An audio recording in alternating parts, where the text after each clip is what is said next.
I just want to make a manifestation that we have the same problem.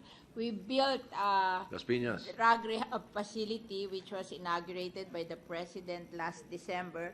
And now, up to now, there are no patients. But it is being operated by DOH, not by the drug rehab agency. I think the DOH is having a hard time operating our drug facilities. So, thank you.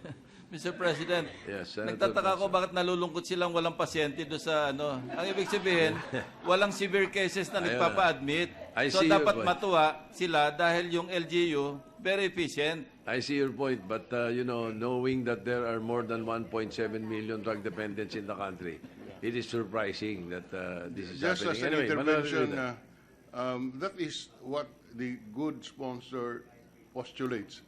The other theory is that baka po lahat sa Bukidnon, na biktima ng tukhang, nandun na sa ibang quarters. Wala po. Kaya po wala doon. Baka nakalibing na.